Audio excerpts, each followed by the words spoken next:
it's more than last week's one. Good day, everyone. How y'all feeling? Same. Here's hoping weekend comes soon and it involves sleeping in. What are words and how do I say them? Okay, train of thought. Let's look at the calendar.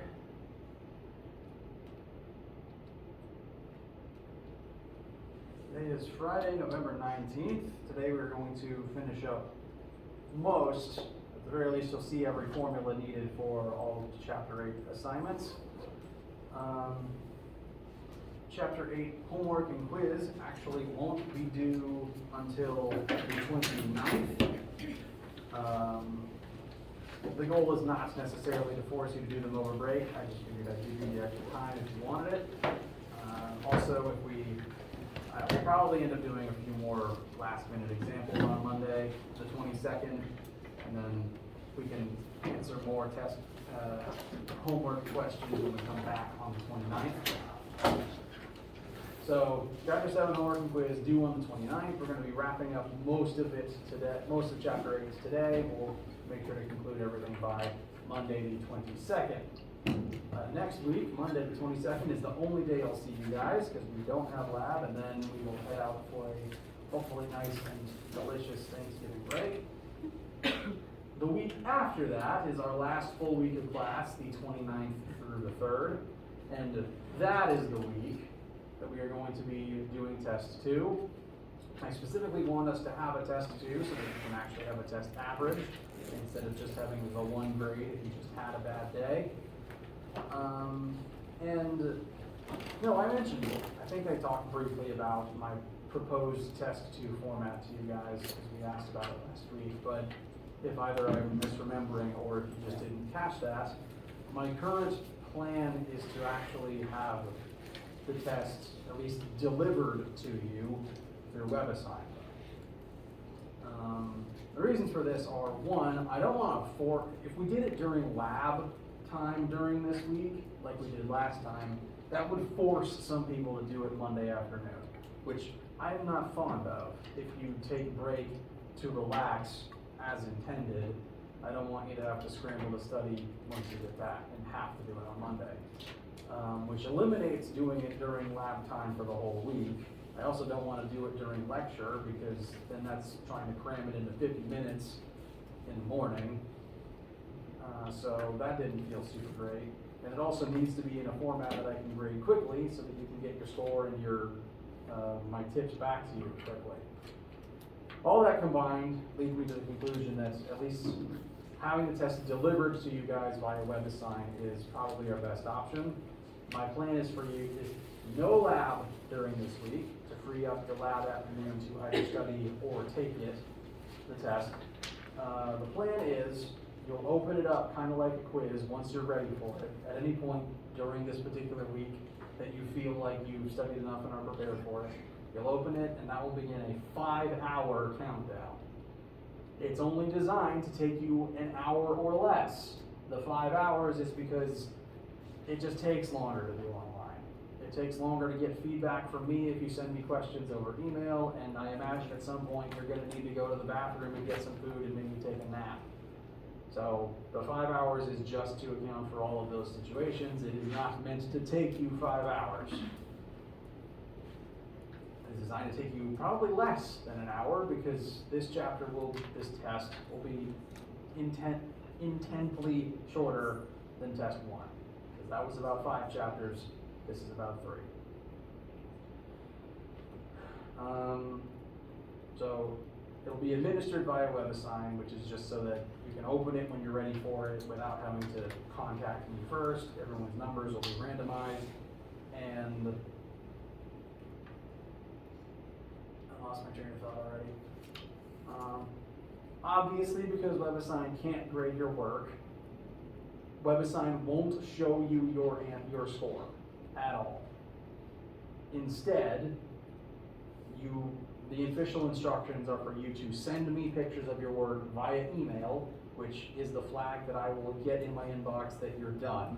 Once you're done and I get that work, I will grade your work.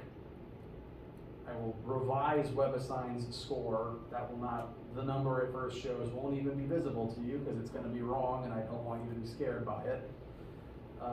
I will grade it based on your work. I will send you your score back via email, and as well as any pointers for any specific questions so that you can use that to study for next time. I am also going to try to create an answer key, kind of in the same format as the last one, so that you can study from that as well. You use your formula sheet, use your calculator, and please do send me questions over email. It will take longer technically, but that's why the time limit has been extended. For the reason that emailing me questions takes longer, I don't recommend starting too late in the day. Because if you hypothetically started at 7 p.m. and then for whatever reason you went to dinner, you took a nap, you were wrapping up around midnight, that's the latest I'd expect to be awake. So if you sent in a question at that point, that's like the last remaining hour that I'd be awake to reply. So starting any later than 7 means that if you were, working to the end of it for whatever reason, you wouldn't get any answers back from me. So for a general rule, I do advise at least starting it while the sun is up. My goal for this is to try to make it as easy and smooth for you guys as possible, and so that you can do it when it's convenient for you. As a reminder, there won't be a lab, so that's at least one more free afternoon for you. I just want to give you as many options as possible for when and how to do it so that it just works in as seamlessly as possible. Under better circumstances, it wouldn't be happening this late in the semester. I feel like we probably lost about maybe 3 weeks of class due to all of the things that kept happening to me that kept me from being here, and I do apologize for all of that. It's not ideal, but I'm going to try to make this as smooth an experience for you guys as possible, so that it is fair and you'll have all the chances you need to pass the class. Yes? If we wanted to do it like here in an afternoon, could we just like take it in this room and then come and ask you questions in your office if you're available? Yes. Okay. Absolutely. If we're not having lab that week, I might not be here many afternoons unless I know that ahead of time that you're going to be here taking it. So if you want to do that, I would be available to sit in here with you guys taking the test. But I'd like to know about it ahead of time so I can plan around that. Because if there's no lab on Tuesday, lab is the only thing I have on Tuesday, so I probably just won't be here Tuesday the 30th, which leaves Monday afternoon on the 29th, Wednesday afternoon on the 1st, and Friday afternoon on the 3rd. So if you like that idea, just let me know about it, and I'd be free one of those 3 afternoons.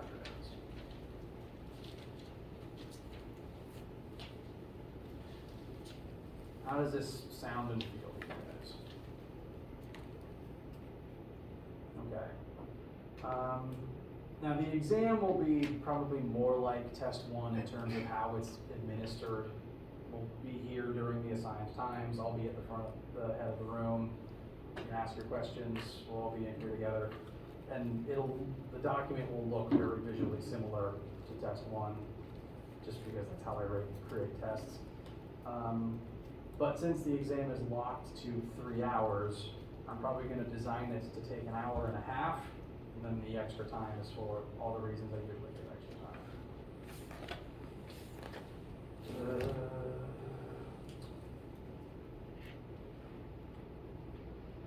Monday the 22nd and Monday the 29th, we will go over any and all relevant Chapter 8 homework stuff and test prep information. What we'll be doing in lecture the week of the 29th, if we're taking the test out of class, we'll be going over, again, test studying, but also exam studying stuff. Additionally, I lost my train of thought again. Take a drink of water every time that happens.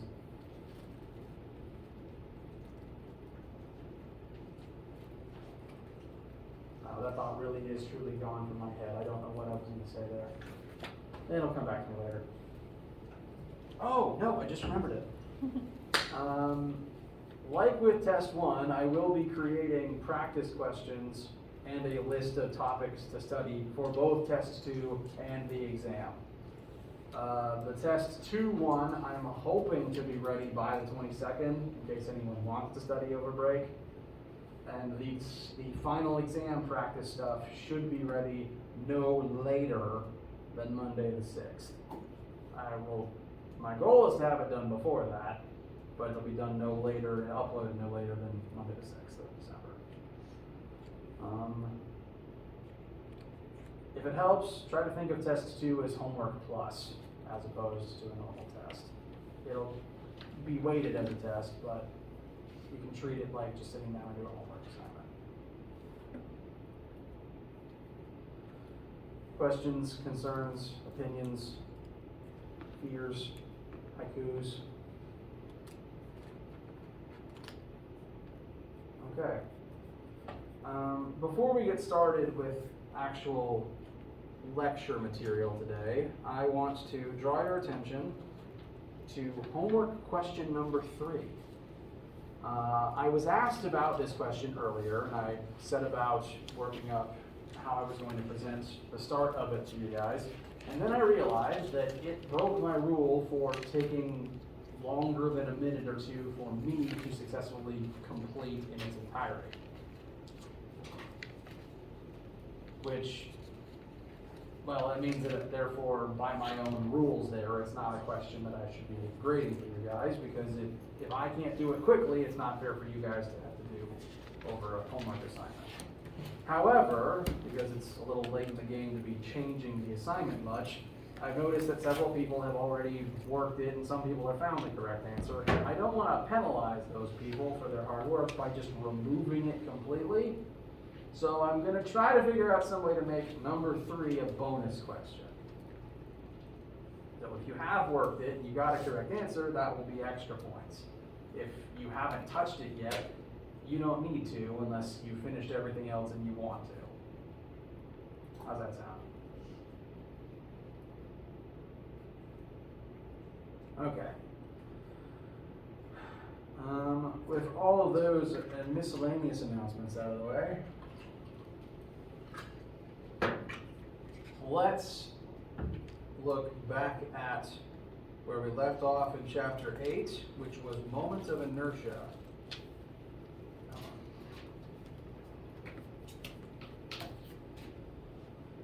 We've discussed moment of inertia as the angular counterpart to mass, which is necessitated by the reality that all objects have different propensities for rotating in different ways, depending on both the shape and configuration of the object, and then the manner in which you rotate that specific object, because the same object rotates differently through different axes.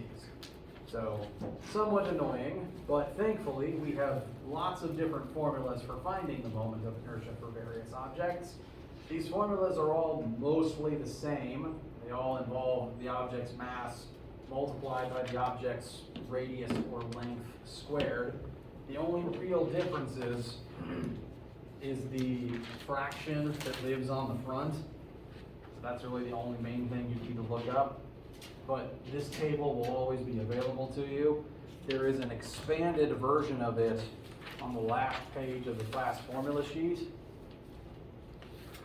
so you will have this absolutely for the test. If for some reason there's a question that isn't one of these shapes or one of these rotation patterns, I will make sure you have the formula that you need. So while it's an extra step, I'll make sure you have everything you need to work it in pretty seamlessly as possible. We've begun discussing moment of inertia because, frankly, a lot of the formulas in the linear world have mass in them. Therefore, a lot of angular formulas are going to have moment of inertia in them. The one we've specifically looked at so far is the angular counterpart to Newton's second law, whereas normally force equals mass times acceleration. Here we have torque equals moment of inertia times angular acceleration. All the same logic and rules still apply, So we are going to now utilize what we have learned to look at a moment of inertia / torque example. We've talked about wrenches often enough when it comes to these things, so we're going to continue with that. Let us examine very specifically a wrench that has a mass of 15 kilograms and is 80 centimeters long from the point where the bolt will rotate to the end of the wrench's handle.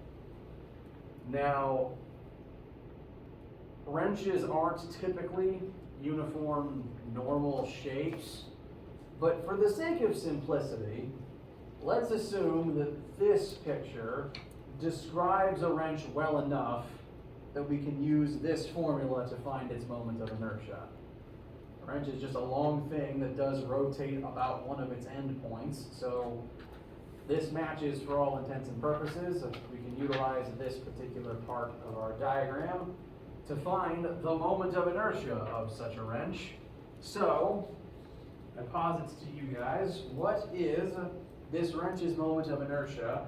And once you have found that number, what then will be the wrench's angular acceleration if we apply a force of 200 newtons at the end of its 80 centimeter handle? Give you guys a couple of minutes to determine your answers, and then we'll talk about what I think are the best ways to find them.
Any submissions for the moment of inertia and the angular acceleration answers?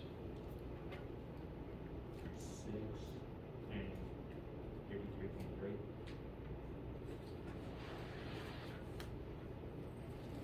Those are not the numbers that I have found, although if you use a moment of inertia of 6, then the other answer would be correct for having used that moment.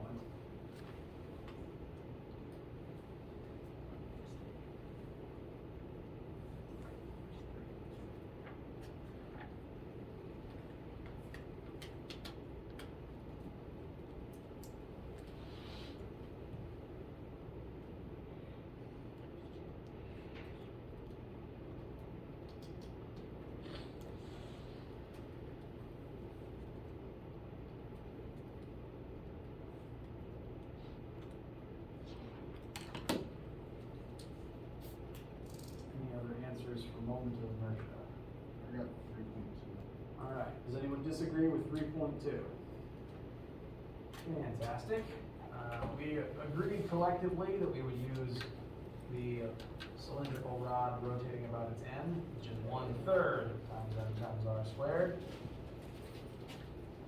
So 1/3 times 15 times, we do want to convert our radius to meters before we squared it. So 0.80 squared, this should come out nice and evenly to 3.2. I was surprised that there wasn't like an endless trail of digits afterwards. Pleasantly surprised. And the units for moment of inertia, if we look at the formula, should always be kilograms times meters squared. Every formula would give you the same unit here because the only differences between the formulas is the unitless fraction on the front. So across the board, kilograms times meters squared is our unit for moment of inertia. Once we have that moment, we can use it with our combined other knowledge to find angular acceleration. We know moment, we want alpha, we need torque, and thankfully we have a second formula for torque. So I'm just going to set the two equal to each other. You could find a number for torque first, and then find alpha if you wanted to. I think that torque value is 160, if that's the method you use. So I alpha equals RF. And using this method, what are our submissions for angular acceleration? I forgot to speak English for a second there. Very good. So 3.2 times fish is 0.80 times 200. And since this is angular acceleration, that should be rad per second squared. How's this one feel? Collective thumbs up so far. Nice to see. All right. Now, moment of inertia can be a pain to have to take into account, but conveniently, sometimes if you leave variables in and without putting numbers in, sometimes things can cancel out because the m and the r show up other places in the formulas usually. And the next example we work will be like that. I would like to now introduce, at least begin introducing, the last two new angular concepts for this class. And then that will be the last of the new material that will be on Test 2. So there's only two more angular concepts, and they are, again, linear concepts adapted into the angular world. I have a quick question for you, though. Does this wheel, as it is currently spinning in place, have energy? Yes. What type of energy? It is moving, so it must have some kind of kinetic energy. But does the formula 1/2 times mass times velocity squared, specifically linear velocity squared, does that tell us successfully how much energy it has? No, it doesn't have a linear velocity. Instead, it has an angular velocity, which necessitates the existence of the angular kinetic energy formula.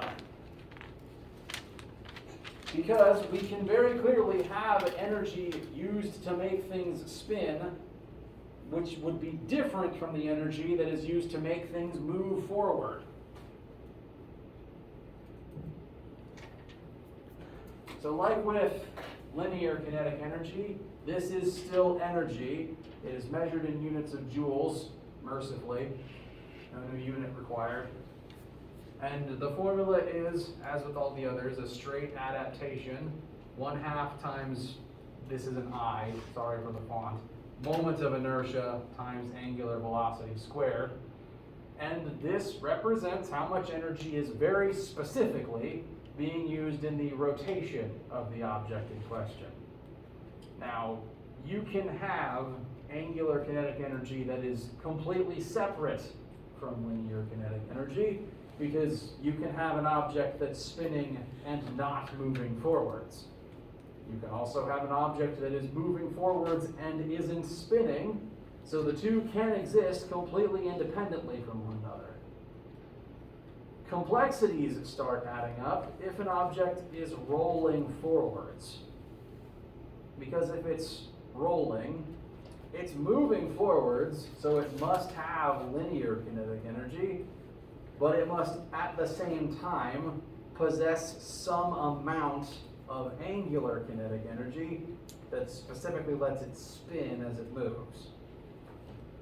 So we are going to look at a situation wherein both types of kinetic energy exist at the same time and see the added complexities that that cause. I'm going to take a second to swap a few things on the board and probably go refill my water. So if you want a quick pause, now's the time.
All right. Any questions, concerns, etc. before we take a look at this one? Still measuring joules, right? Yeah, all energies in joules, thankfully.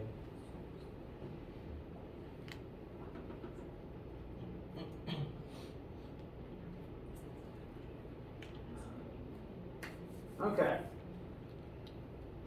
Let's ignore the whole rolling thing for a second. Let's just look at this briefly in terms of if it was just sliding down the ramp like things used to. It is theoretically possible for a sphere to slide down a ramp and not roll, but you probably have to not have any friction. It's a weird situation. So visually, you can replace it with a cube for right now. If this was a cube sitting on a frictionless ramp, it would simply slide and there would not be any rolling involved. In that case, we could look at what happens in terms of energy levels. At the top of the ramp, there's some amount of GPE that will become KE at the bottom. And if it's just a sliding cube, those are the only forms of energy that would be here. So we could set up a conservation of mechanical energy equation to look something like this. Initial MGH would equal the final 1/2 mv squared. We know mg and h, so we can find v squared pretty quickly this way, if it was only sliding. And in such a reality, feel free to check my work if you want, I've just gone ahead and found this number. That final velocity would come out to about 6.3 meters per second. I'm pointing this out as a point of comparison that we'll look back to in a minute. So, V, slide, no friction.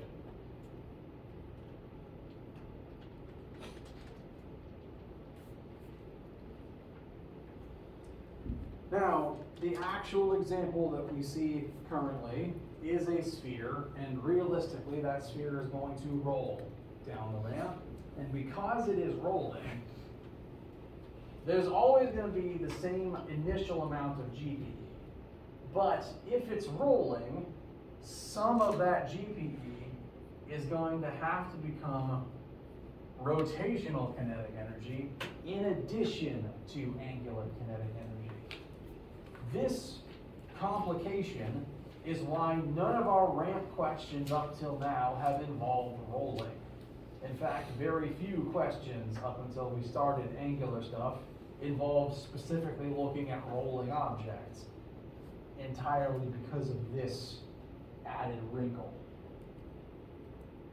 When something rolls, a fraction of its energy has to go into angular kinetic for it to actually roll, which means that, considering this number remains constant, we're going to have less linear kinetic energy, because some of the total has to become angular.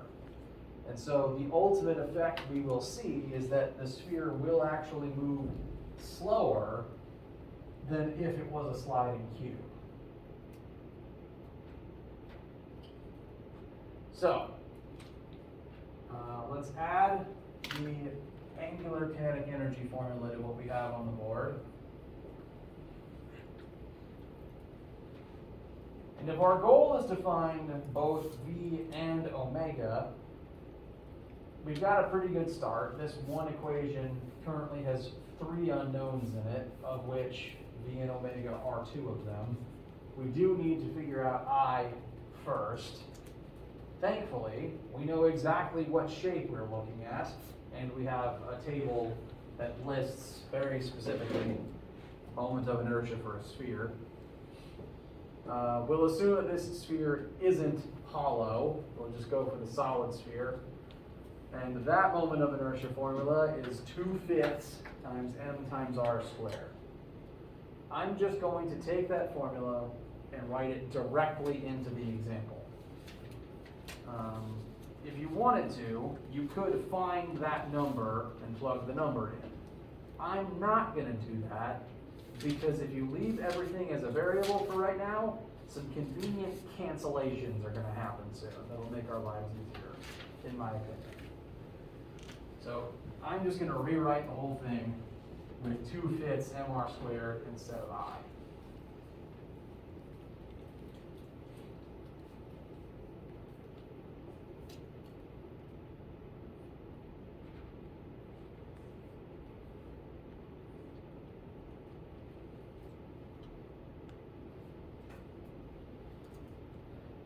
So, you've plugged in the specific moment of inertia equation for a solid sphere,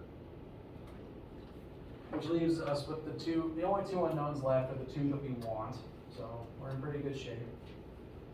And here's where the convenient canceling starts out, because every single term present has an m in the numerator. So we can just divide the whole thing by m and it goes away. The sphere's mass doesn't ultimately matter.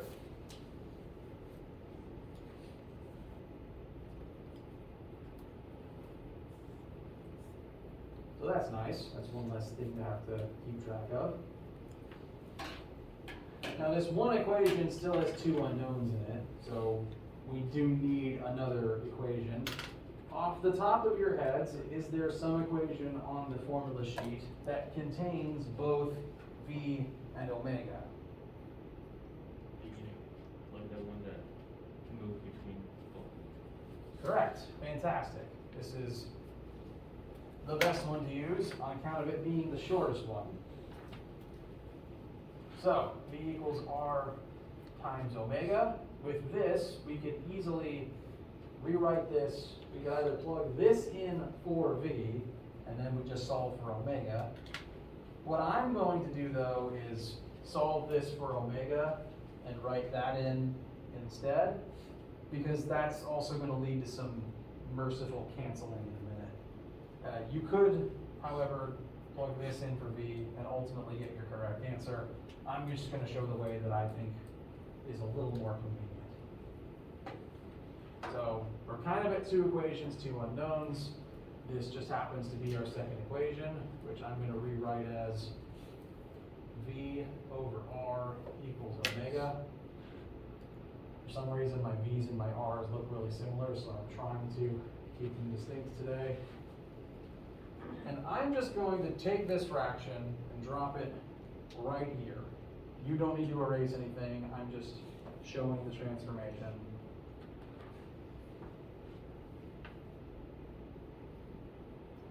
And now there's only one unknown left, and that's the normal linear V. So at this point, we would be good to go. But there is another cancellation we can do to make our lives a little bit easier.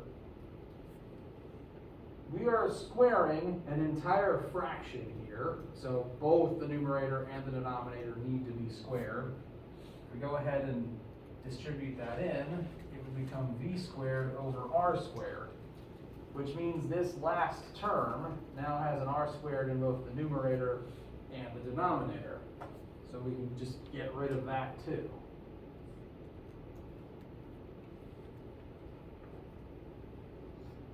Which actually ultimately means, for specifically a sphere rolling down a ramp like this, if you're just trying to find its linear velocity, its mass and its radius don't matter. Any sphere of any size or mass rolled down this ramp in a frictionless world would probably roll down at the same final velocity, linearly speaking, at least, which I find kind of cool, if a little weird. After all that canceling, we've got far fewer terms to need to worry about. I'm going to rewrite it without all the canceled things in it. Height initial times G equals 1/2 times V squared plus, let's go ahead and simplify this fraction. 1/2 of 2/5 should be 1/5. We got rid of the M, we got rid of the R, so it's just 1/5 times V squared. Which will make for a pretty clean-cut case of just distributing the V squared out with the distributive property. So we're pretty much almost there. We can compress this down to a nice, simple V equals equation. Any questions about getting to this point? Any weird feelings about it? It's angular, it's allowed to be weird. Okay? First move I'd say to make is distribute the V squared out of both of these, which should look something like this. V squared times 0.7, I think, is what those fractions will add up to. And so the final equation, after dividing by 0.7 and taking a square root, should look something like V equals the square root of G times H initial over 0.7. All inside of a square root. Which is a nice compressed little formula for the speed of really any sphere down any ramp. Specifically only linear speed though, and ignoring friction and such for the time being. So this is a bit of a generalization. What should we get for our final answer?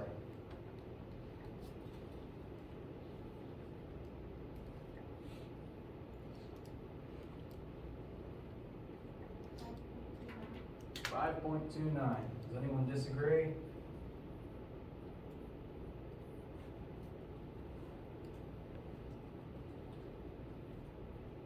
Alright. Now that we have that number, we could divide by radius to find our omega. It is also worth noting, as I mentioned earlier, that this is less than what it would have been if this was a sliding cube instead. On account of the fact that some of the initial energy had to become rotational, which means that there was less to become linear kinetic energy, which is the one that determines your linear velocity. Yes? What do we use for height? So we're setting this up as the initial energy it had before it descended. So that initial height would be its ramp height. Oh, okay, thank you. You're welcome.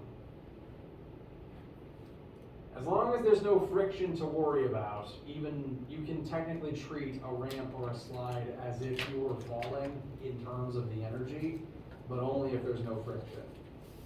I am generally going to make them no friction for the sake of simplicity. So, in a frictionless world, it would technically be faster to slide than to roll. However, we live in a frictional world, so in real life, this would rarely ever actually happen. In real life, this tends to end up being the way to go, on account of the fact that wheels tend to be easier than sliding things. So, on your day-to-day life, the reduced energy level here, we'll call it the wheel tax, is worth paying because you can only get faster without friction, frankly. Even if friction exists, you get roughly the same speed here because of the weird way friction interplays with rolling objects. How does this feel? And any questions about any part of it or anything that I've said? If we decided just to use the 6.3 and work through the whole problem, would that consider being wrong? Yes. This, you would get this for your velocity if we were only looking at this part. Yes, sir. In which case, if you were to then use that velocity, find omega, and plug it in here, you'd end up with more energy on the right than exists on the left. The only way you'd be able to roll at this speed is if you somehow gained energy on your way down. Gained more than was initially present. Yes, sir. Which, I mean, if you're like, if you're on like a mechanical Hot Wheels track, might be possible, but not if it's just a ball on a piece of wood. So to get the angular velocity, do we just do the conversion? Yes, this is linear velocity, so if you just divide it by radius, we'll get our omega, which would be worth calculating. 5.29 over 0.3, the final angular speed, that would be about 3 times, so around 16. I got 17.63. And that should be rads per second.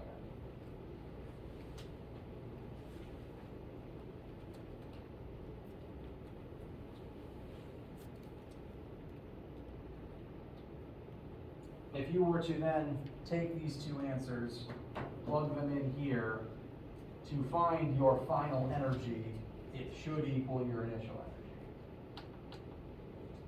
If it doesn't, energy vanished or was somehow generated, which would would either be wrong or you'd win a Nobel Prize.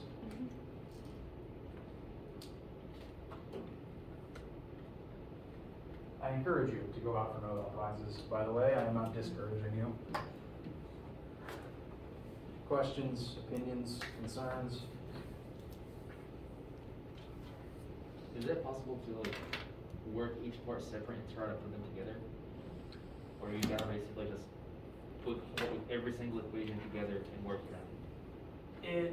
Well, the way that we worked this out, there's specifically a velocity term in both of the kinetic energies. Yes, sir. And if you say did this part, then you'd be setting the final kinetic energy as equal to the total original energy. So you'd have, well, you'd get this number. Yeah. And then if you omitted the middle part, you'd get a really, really big angular velocity. And combined, that would be too much energy.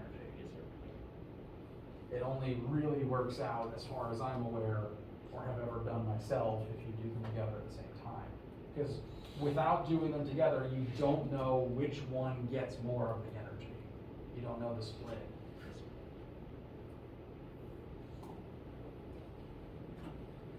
Okay, we're nearing the end. I don't want to keep you much longer. So I just wanted to introduce to you the last angular concept. And frankly, it's the counterpart to the last the last linear concept we covered, angular momentum. Linear momentum, as we've discussed, represents an object's tendency to keep moving in a straight line. You could also refer to it as how hard it is to stop an object that is moving in a straight line. Angular momentum is much the same. The formula, for some reason that I really honestly cannot explain, we use capital L for angular momentum. I have no explanation for that unless it possibly involves Latin, in which case I still don't know the explanation. Angular momentum equals moment of inertia times angular velocity, which does correspond directly with rho equals mv. And like with the linear version, angular momentum refers to an object's tendency to keep spinning exactly the way it is already spinning. Alternatively, it can refer to how hard it is to make an object change its rotation. Wheels as an example, really like spinning exactly how they are already moving. And attempts to change them are met with resistance. Linearly, if you want to change something's momentum, you will probably let it hit something, and there's literally an impact and a collision that involves an exchange of force. Angularly, if you try to change something's rotation, there is also an amount of force present. And it's, frankly, where that force comes from is, to this very day, a weird nebulous zone for classical mechanics. If you've ever played with a gyroscope, or a top that works like a gyroscope, once they're spinning, they want to keep spinning upright. All tops do that, frankly, and attempts to topple them over are met with resistance, and they try to right themselves as long as they still have energy to do so. I can simulate that effect with this wheel if I can get a volunteer to hold it like this while I spin it in their arms. Anyone feel up to that?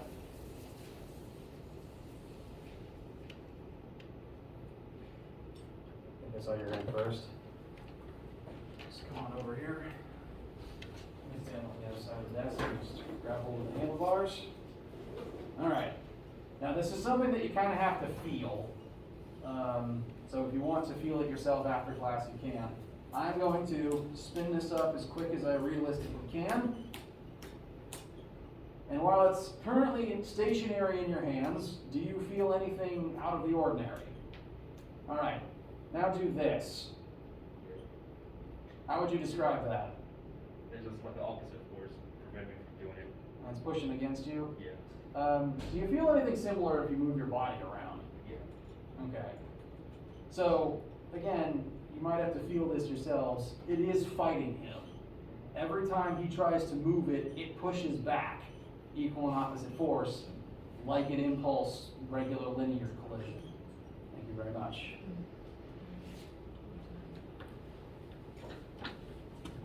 This is the reason that tops and gyroscopes like to stay upright. It's also the reason why your bike stays upright even when you're not pedaling. In fact, bicycles can stay upright even without a rider, because as long as you get them up to speed and they don't hit anything, their wheels want to move forwards and they want to stay in the same orientation. So until something stops them, they'll keep going. I don't necessarily encourage you to throw your bike down a hill, but if you do, it will keep going until something stops it, or until the handlebars turn and the whole thing topples.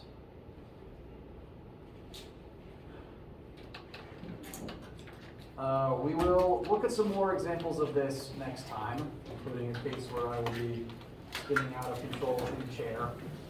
So, be working on the homework, let me know any questions, issues you have, etc. And if I don't see you for lab today, actually no, regardless of if I see you for lab today, have a wonderful weekend.